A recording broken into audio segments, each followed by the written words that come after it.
preventatively. And so along the lines of doing something preventatively is the discussion of our advanced intestinal barrier assessment profile. And I love this profile because these are direct markers of leaky gut. And one of the issues people will have with food sensitivity testing is they'll often say, well, I'm going to use this to kind of guess whether or not the gut is leaky. If there's lots of reactions, probably that's true. Or they'll say that even the reverse, oh, I don't want to look at foods initially because I know the gut is leaky.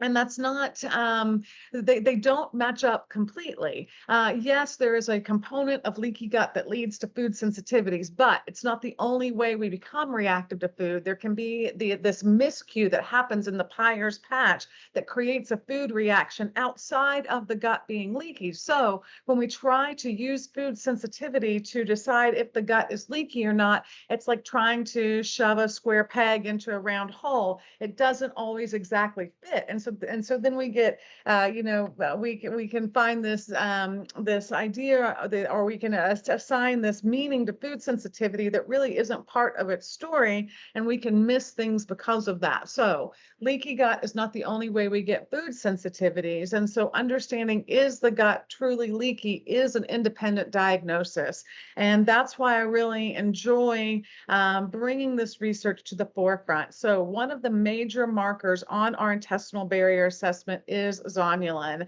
and zonulin tells tight junctions to open.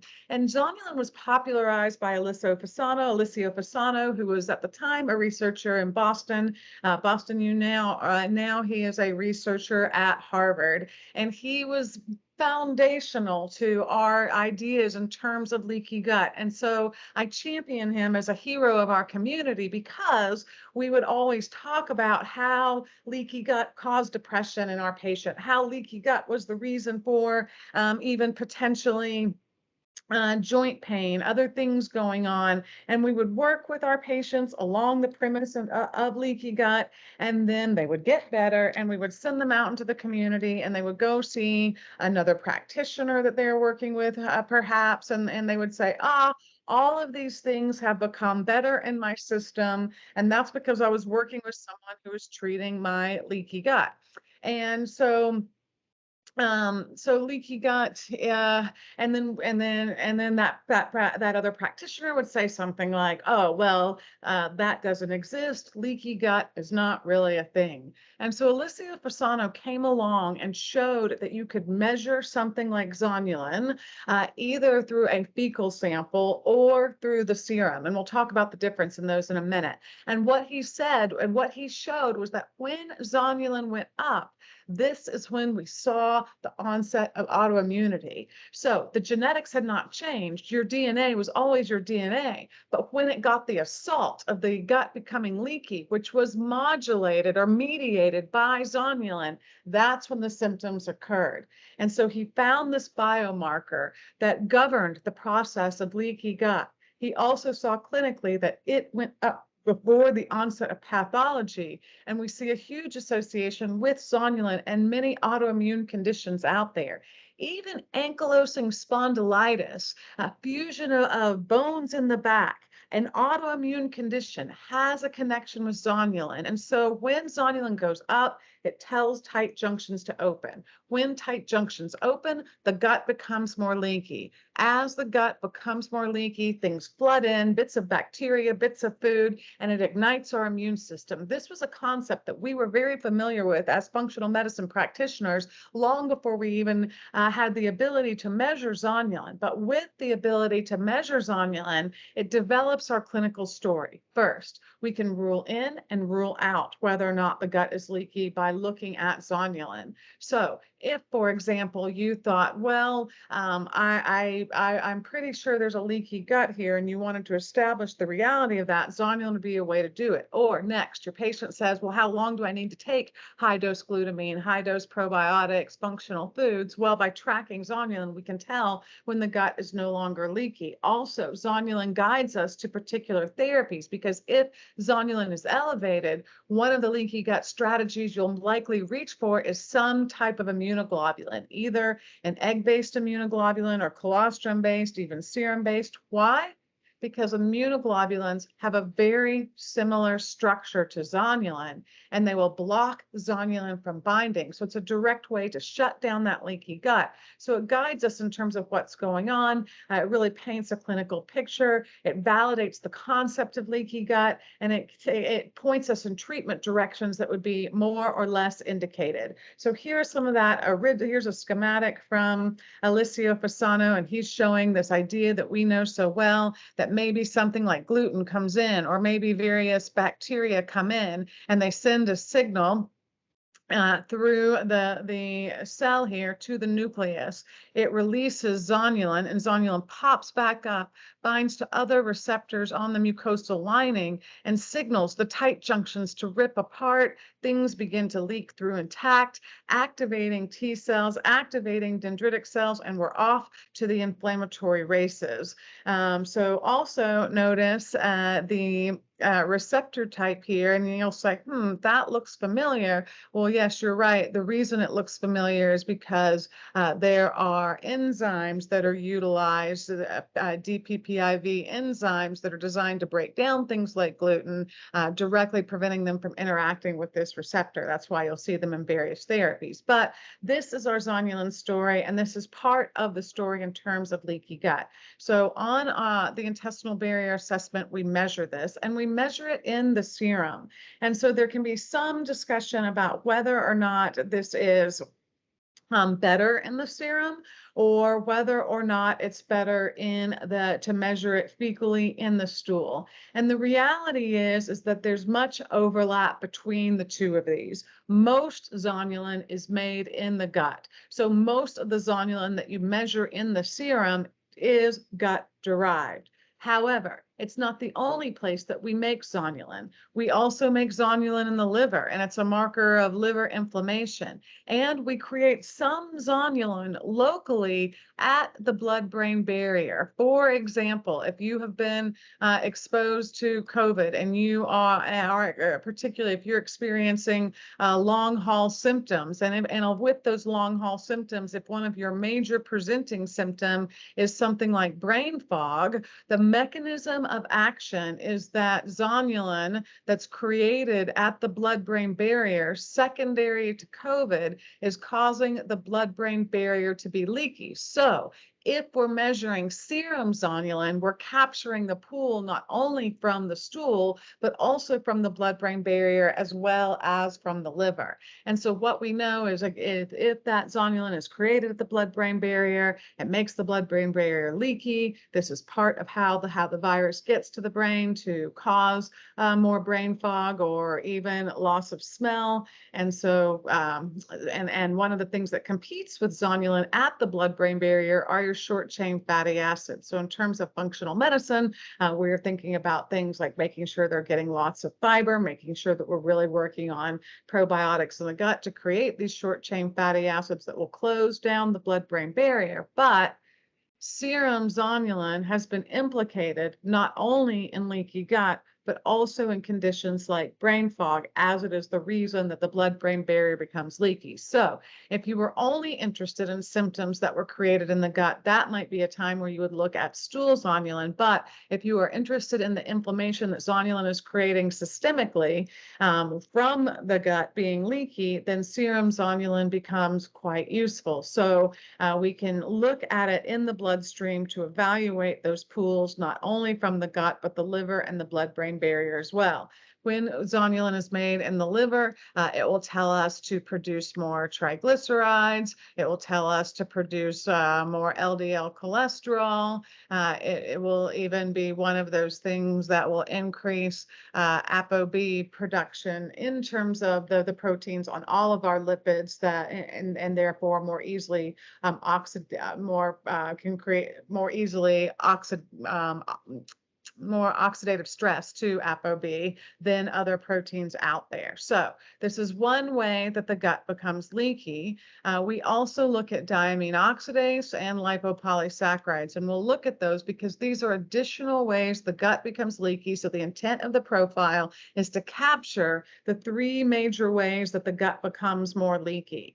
So zonulin that was derived in the gut plays a role throughout the body, and so we can measure it and understand that this patient is not only at risk when this is elevated for autoimmune conditions, but also potentially inflammatory markers from the liver, as well as a leaky blood-brain barrier. So we know that allergies are radically going up. And so we know that the advent of a leaky gut is radically going up. And one thing that we might not have always thought is that many times we're given the perception that IgE is something that we are trapped in place with. Well, it turns out no, that the gut becoming leaky, that zonulin going up is also associated with allergies, not just sensitivities. And so when we get a picture of this and we treat it, we have the opportunity to make both of those things better.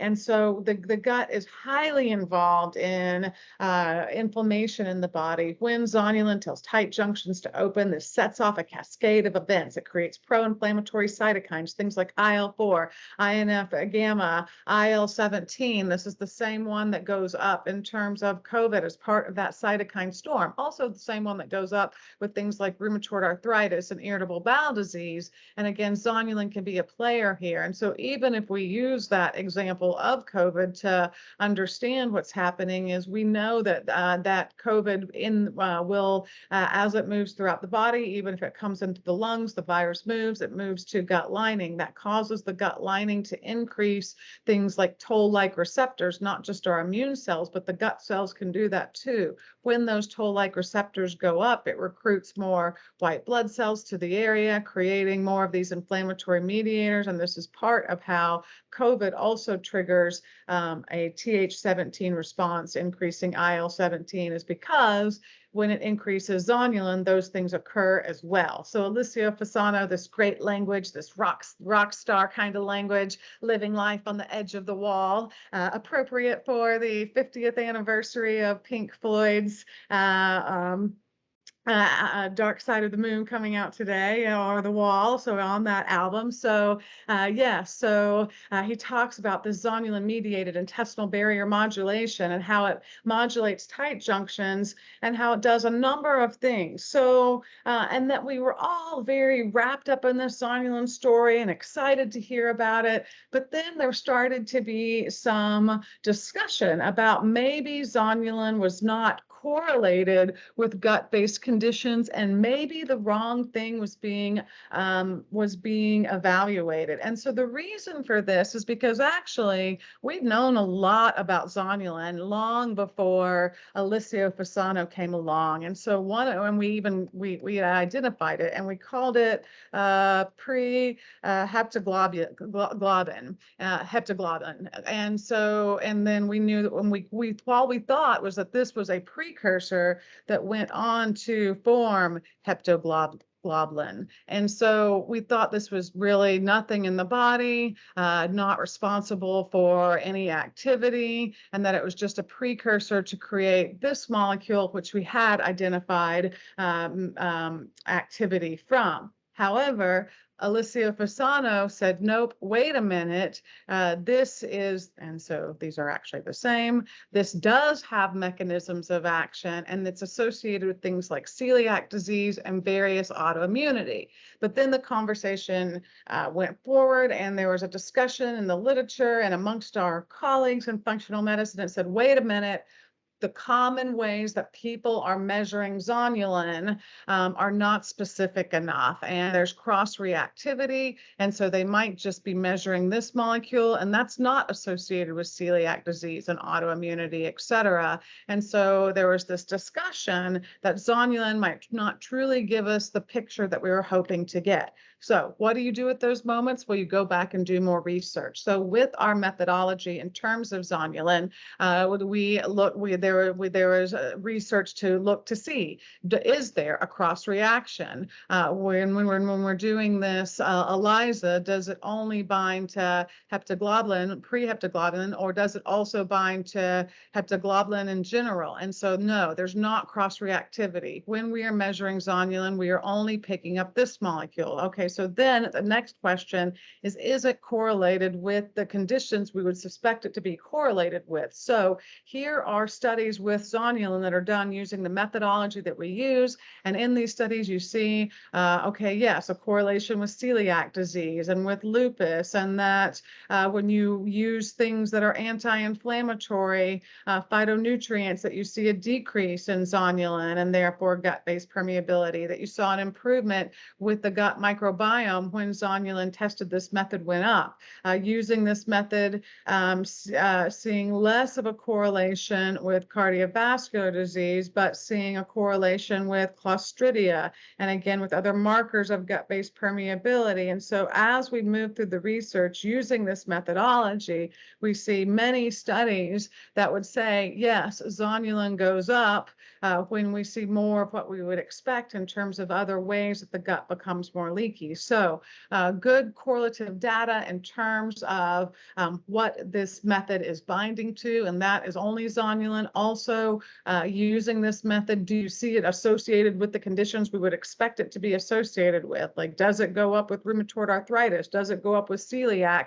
Does it go up with gluten sensitivity? And in this case, when you measured zonulin with this methodology, you did see those outcomes. And so what Felicia Fasano goes on to say is that once we understand that there is a pathophysiology that zonulin tells the gut lining to open, he goes on to say this subverts traditional theories underlining the development of these diseases and suggests that these processes can be arrested if the interplay between genes and the environmental trigger is prevented. And that environmental trigger is leaky gut. So he goes on to say, if we can reestablish the zonulin-dependent intestinal barrier function, we can put the genie back in the bottle. So his research goes on to talk about if we can lower zonulin, we can lower the environmental stimulus that's causing this autoimmunity to express itself and to result in symptoms throughout the body. And so when you're deciding, okay, so when should I look at something like an intestinal barrier assessment versus maybe a stool test or food sensitivity, I think there's a very strong argument for autoimmune conditions and the intestinal barrier assessment. Why do I say that? First of all, zonulin is a trigger for the autoimmunity. But in addition to that, the other thing that we look at on here is the reaction to lipopolysaccharides. And when the immune system is overly active to LPS, what that tells us is the immune system is in a state of lowering the immune system is overly reactive to LPS, and that means that there's more LPS present. That LPS will disrupt Treg function, and Tregs are those immune cells that put the immune system back in balance. So when we're looking to root cause of what's happening in autoimmunity, looking at zonulin to know are tight junctions open, looking at reactions to LPS to know is that LPS damaging that regulatory T-type cell that keeps the immune system in balance. A hallmark of autoimmunity is low Treg function, and LPS is a reason that's disrupted.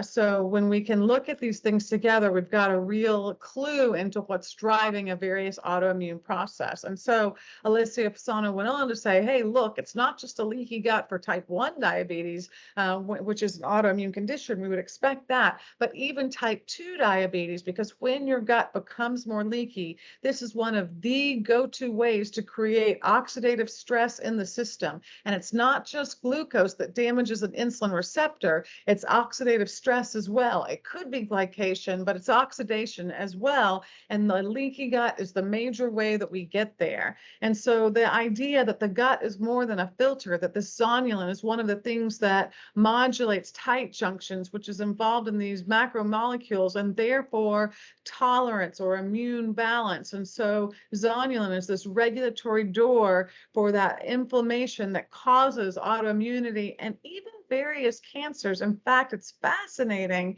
There's data to suggest looking at preheptoglobulin in lung cancer or zonulin, because it goes up in very early stages. So there's even a discussion to use zonulin as a screening for lung cancer in people that have had reason to be more high risk. So zonulin is one of the things that will turn on that Th17 response. And what we know is that, for example, in Crohn's disease, that's the branch of the immune system that's upregulated. So measuring zonulin is directly related to our pathophysiology in irritable bowel disease. Here is and again, kind of just shows this lovely interaction. Here is from Alessio Fasano's work as well. He's showing, yeah, you know, that diabetic diet will increase lipopolysaccharides, and those lipopolysaccharides are going to, the lipopolysaccharides can then change the microbiome. This allows for generally what we think of as a good flora, but an overgrowth of Bacteroides. When there's an overgrowth of even good, healthy flora, that can be enough for zonulin to be triggered. So yeah, even if you don't see dysbiotic flora on a stool test, you can still have elevated zonulin because some of these imbalances, and it can help us to know when some of this commensal flora is really functionally not helping us anymore. So that diet feeds dysbiotic flora. The dysbiotic flora increases zonulin. Things leak in, and you see this autoimmune condition. And so here we're looking at gut tissue in someone who's diabetic. Over here is the gut tissue in someone who's not diabetic. And so we see a clear difference in terms of leakiness in one area or the other.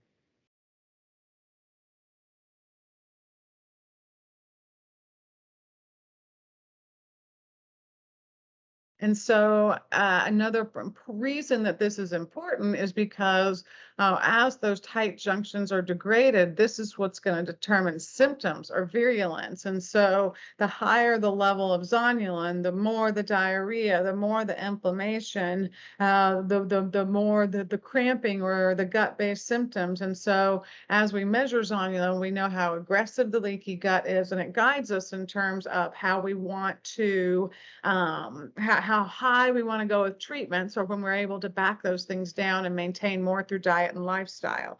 So how are we going to treat zonulin? Well, that depends on the reason that zonulin is elevated in the first place.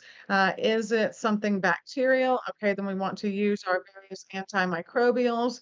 In particular love berberine as a option here. And the reason I'm fond of it is because berberine will also can help in terms of killing off the bacteria that creates lipopolysaccharides, and berberine increases tight junction formation, so it will directly work against what the zonulin is doing. Gluten is another reason that tight junctions will open. Even consider your antifungals, and the reason I suggest that is because mold will also trigger a zonulin reaction and can cause the gut to be more leaky, and it's hypothesized that part of the high inflammation that our mold patients get is not just the exposure in the lungs, but the fact that now it's caused that those aflatoxins, as they're being excreted and reabsorbed, are causing zonulin to be released, and that causes tight junctions to open. And of course, that leads to the inflammation that we're all familiar with, gut-based inflammation. And don't forget about your immunoglobulins, because as I said, they look a lot like zonulin and they block zonulin from binding. So it's a nice direct way to treat this. Okay, lipopolysaccharides. And so this is LPS, and they come from dysbiotic bacteria. They could come predominantly from gram-negative bacteria. Gram-negative bacteria will compete with your gram-positive bacteria. Two of my favorite gram-positive bacteria, things like bifidobacter, things like lactobacillus. And so when you see low growth of bifidobacter, low growth of lactobacillus, it's a good indication that you've got some bugs that form LPS. However, the next question is the immune system overly excited by your lipopolysaccharides? And so you see the red indicating being out of range or associated with pathology on the high end. So what are we looking at? Well, we're looking at immune response to lipopolysaccharides. And when this is very high, this is part of, it's two things. When it's very high, it means one, you have a lot of LPS, and two, your body is responding to it in an inflammatory way. And so both those things are bad. We know as LPS leaks through, as you see in this schematic, so your lipopolysaccharides being endocytosed, taken through this endosome, interacting directly down with the DNA, causing more release of things like NF-kappa B, creating more inflammation throughout the system, and really having this direct way of getting into the body that more interacts with the DNA. This is part of why it can be so inflammatory.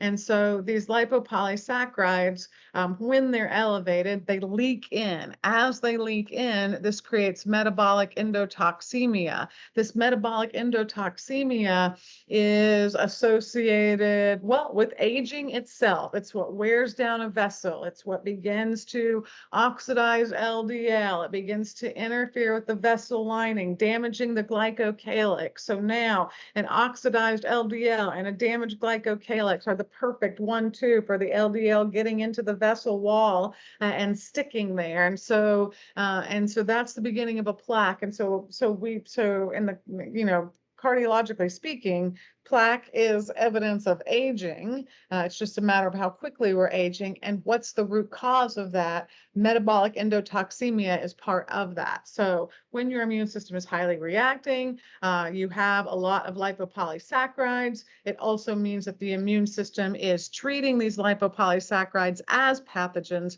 creating lots of inflammation. So more oxidative stress, an increase in your various cytokines. And so that inflammatory oxidative pathway has begun. Now, you'll also notice that there is a red on the low end too, and that's quite curious. If the immune reaction is low, doesn't that mean that there's low lipopolysaccharide and therefore less inflammation? And no, it doesn't mean that. So in fact, low LPS, IgA, IgG, IgM is associated with things like irritable bowel disease. And that becomes curious because you'd think, well, why? There's no, the immune system's not reacting. That's a good thing. That's less inflammatory. Well, I want you to think about it like you think about secretory IgA, or even think about it like you think about a white blood cell count. And what do I mean by that? Well, we would never look at a low secretory IgA on a stool test and say, that's great, that's wonderful, the immune system isn't reacting to anything. So we would never see a low white blood cell count and say, that's great, that's wonderful, the immune system isn't reacting to anything.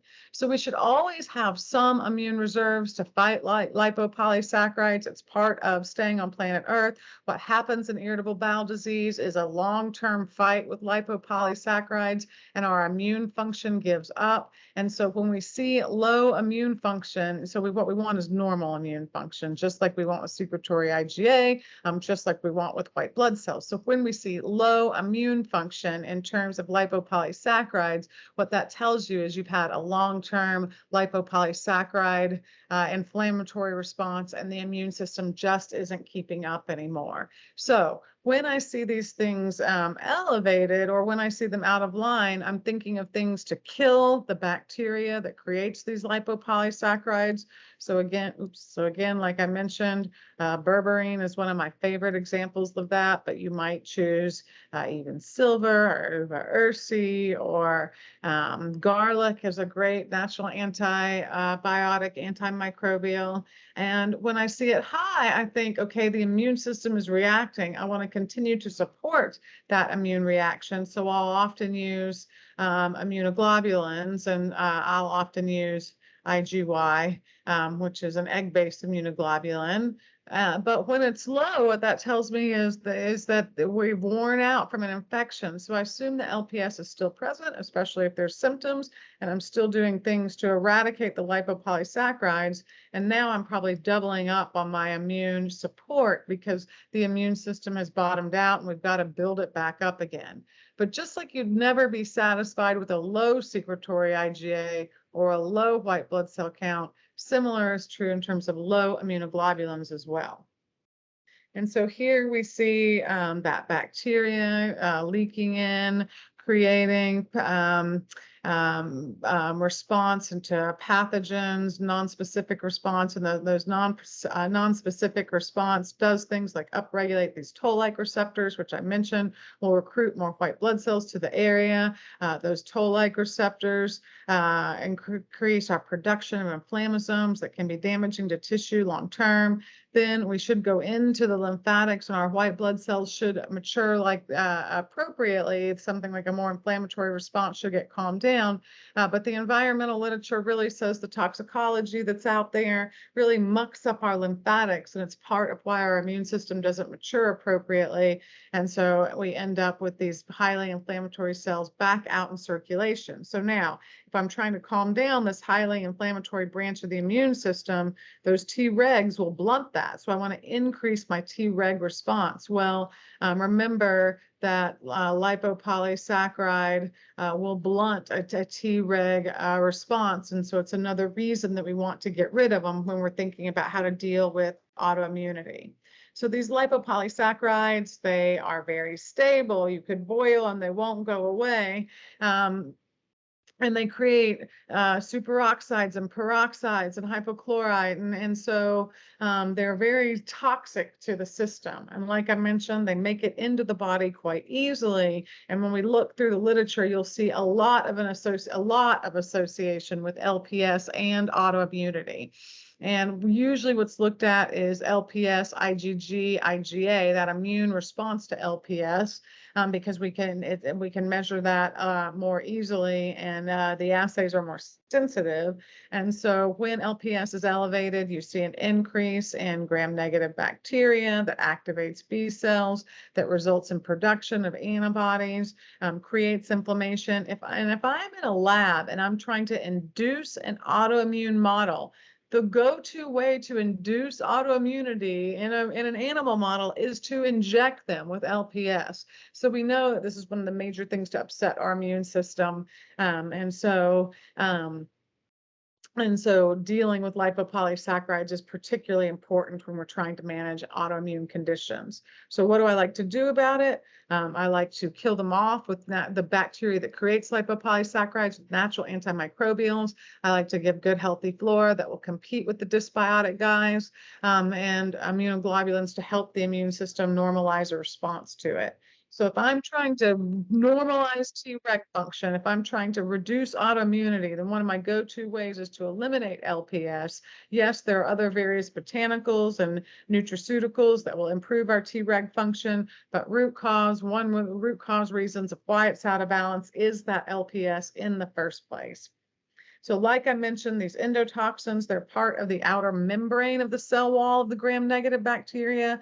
And so again, it's not even all of the bacteria getting into the system. It's the gram-negative bits of the cell wall, these lipopolysaccharides. And so people will say, well, this the LPS gets in much easier than bacteria. Bacteria doesn't get in that easily alive and whole. This is why we don't become septic all the time. But yes, these little shedded pieces, especially when the gut's more leaky, move in quite easily. And to give you an idea of where they come from these things that will show up on stool testing, Salmonella, Shigella, Pseudomonas, etc., and they wreak a lot of havoc in the body. So if we're trying to control the immune system's reaction to LPS, which again is part of it, here we see autoimmunity, and much more autoimmunity in Estonia and Finland. Up here, much less autoimmunity in Russia. They have the same, when they look at their gut microbiome, they both have the same amount of LPS.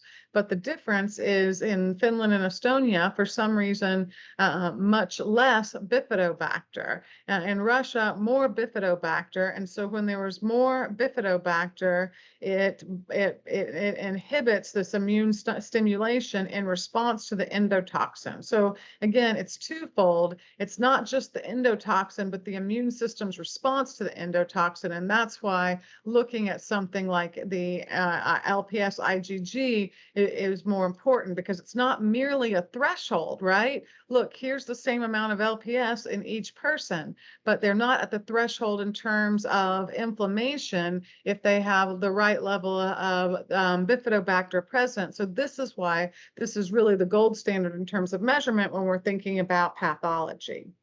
Okay, what do we do about it? Well, a great thing to do is zinc, and maybe forms like zinc carnosine. They'll kill the bacteria that sheds the LPS. Also, zinc drives alkaline phosphatase. And why is that important? Well, I'm not speaking of alk phos in the liver. I'm talking about, in this case, alk phos in the gut lining. And so our gut works very hard to detox LPS. It tries to keep it from getting into the body, because if LPS comes into the body through the portal vein, it's dumped right on the liver. And if you dump it on the liver, LPS will cause an increase in things like triglycerides, cholesterol, LDL cholesterol, because it creates inflammation in the liver. In fact, one of the major reasons for non-alcoholic fatty liver disease is lipopolysaccharides. And so utilizing things like a zinc carnosine will kill the lipopolysaccharides, but zinc is also a cofactor for alk phos, so it will help the body to detox, help the body keep the LPS from getting into the system, keep the immune system from being ramped up in response to the LPS. And so when we look at that in terms of World Journal of Gastrointestinal Pathophysiology, and we look at various interventions with zinc, we see that yes, zinc is helpful throughout the gut in terms of controlling pathophysiology, and part of that is the fact that it will kick out this LPS so we don't become inflamed to it. So when we see bacterial endotoxin, LPS is a marker of transcellular leaky gut, but it can also damage tight junctions as well. As I mentioned, that bacteria will damage your lipids. It will damage the heart itself. So it has a high association with cardiovascular disease. It's one of the many ways that we connect what happens in the gut to a systemic inflammatory process. And LPS is higher in most autoimmune conditions as well. And if you want to make that worse, add mercury. In that lab model, if they don't get an autoimmune model, created initially by injecting that LPS, the next thing they do is they pull up mercury in that syringe and put a toxin there with the infection. And so that's the 1-2 they utilize to create autoimmunity in a lab. And again, and it's not just mercury, but that's what they'll do in a syringe to drive an autoimmune model. But toxicity, again, too, will make all of this worse. So when we have lots of lipopolysaccharide, the immune system gets turned on to that. And that's why you want to measure an antibody response to the LPS. However, when it fights and fights and fights and fights, eventually you'll see low levels of these antibodies, and that too is associated with pathology. So when it's high, we're under attack, but the immune system is at least keeping up. By the time it bottoms out, the immune system can't function anymore, and we've got to work to continue to support it. And this is what you see in those irritable bowel disease patients. They stay in a constant flare. They're always having diarrhea. Why? Because all E. coli sheds some lipopolysaccharides. So we need to have some immune response to it. So now when the immune system is bottomed out, just no immune response, constant flare, constant diarrhea. So both sides of that immune reaction are important. So metabolic endotoxemia, which is mediated by lipopolysaccharides, is associated with so many different conditions. We see a direct association with depression and anxiety, like I mentioned, atherosclerosis, obesity. It increases LOX1 receptor, which turns on more leptin production, turns on more fat storage, association with type 2 diabetes, Alzheimer's, autoimmunity, infertility, hypogonadism. So many associations between lipopolysaccharides and chronic pathology in the body. And so again, the LPS comes in, and when there's this overactivation of the immune system, which is why you want to measure that antibody response, it creates the systemic inflammation. And in addition to that, translocation to the blood, into the tissue, where it can do more damage. And high fat really fluxes in the LPS. So usually, yeah, this kind of what most Americans are doing in terms of high fat, not so useful. But let's say you're doing a ketogenic diet, and let's say your major goal of the ketogenic diet is to lose weight. And you do this and you lower your carbs, you take out the sugar. Hopefully, you're doing green keto, like Dr. Kabeka talks about. And so you're upping your vegetables and you're doing all these things correctly, and your weight doesn't move.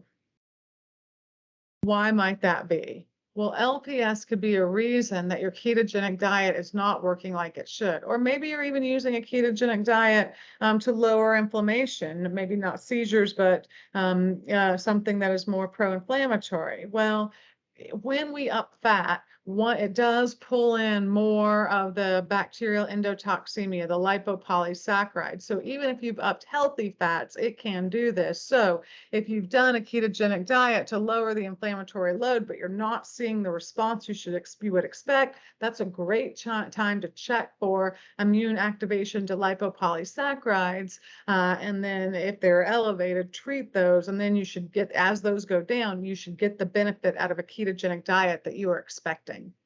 So just a handful of references about metabolic endotoxemia and obesity, and when it will cause proliferation of adipocytes. And so, maybe some of this stuff that we just write off to, oh, I'm older, I'm supposed to just gain more weight.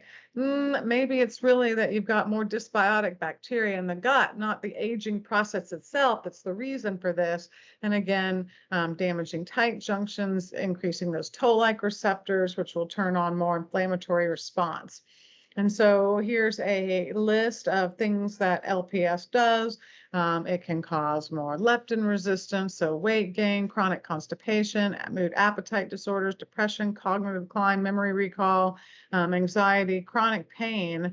It will, in the sensory root to the dorsal root, stimulate nociceptors. And so it can even be responsible for a pain response, can cause microglial activation and neuronal loss in terms of Parkinson's, and can even be a reason for low testosterone. It sends a feedback inhibition to the pituitary. So if you're seeing low LH and low testosterone, think, LPS could be a root cause of that. And so I want to make sure to spend a little bit of time on diamine oxidase. So first, zonulin tells tight junctions to open. That's one way we become leaky. Second, LPS damages tight junctions. Now they don't fit together. That's another way we become leaky. But how about things that just wear down the gut lining, like NSAIDs? You wear it down, you wear it down, you wear it down so much that you ulcerate. That's a pretty leaky gut, but it's not a zonulin-mediated leaky gut. So the way we capture atrophy in terms of permeability, and this is a big deal.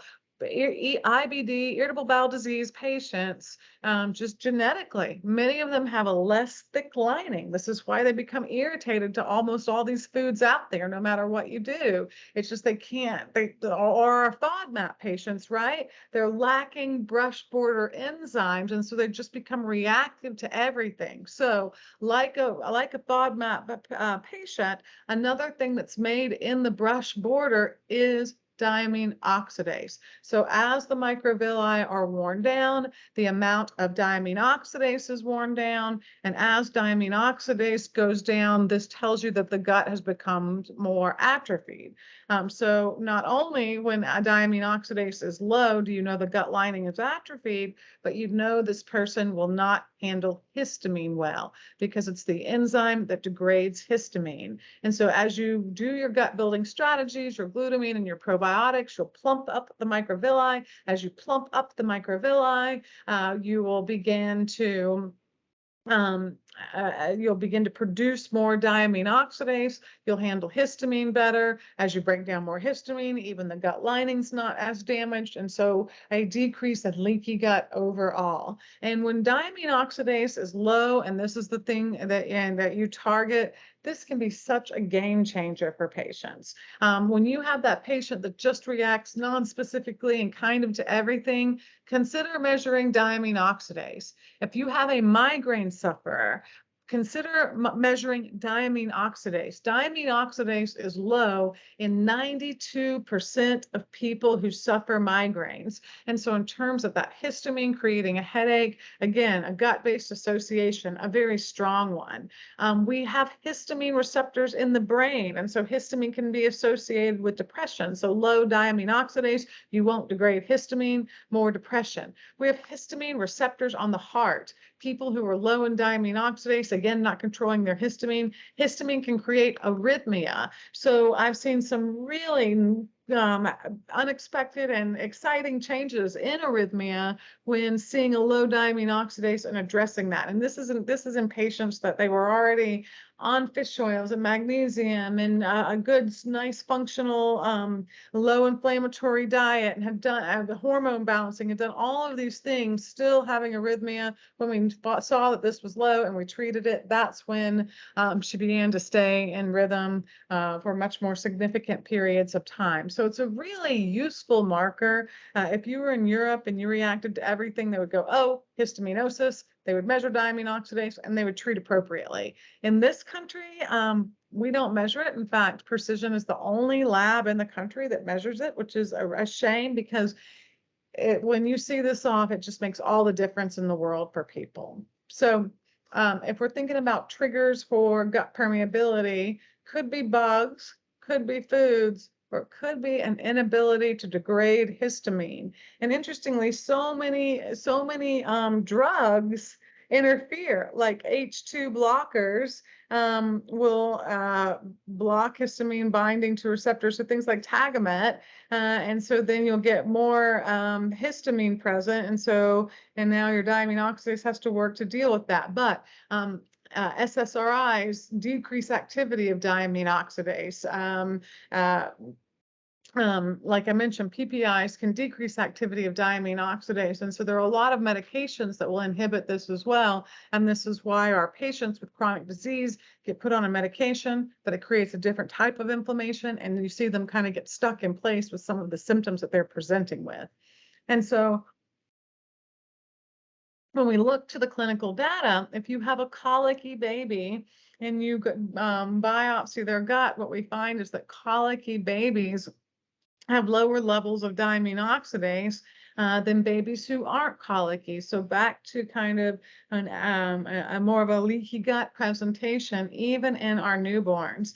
And so again, diamine oxidase is the thing that will metabolize histamine. And when we reduce excessive histamine, we reduce many things that mimic an allergic reaction. But those are not just rashes, but headaches and GI issues, and even like Crohn's, and even various cancers as well. So a big call to action in terms of diamine oxidase. And as I mentioned, we have histamine receptors throughout the body, not just shortness of breath and rashes, but arrhythmias can be driven by histamine, headaches driven by histamine, cramping driven by histamine, headaches, premenstrual migraines. One of the things that happens before our period is, of course, progesterone drops, but diamine oxidase drops as well, creating more histamine present. And so this can be part of the reason for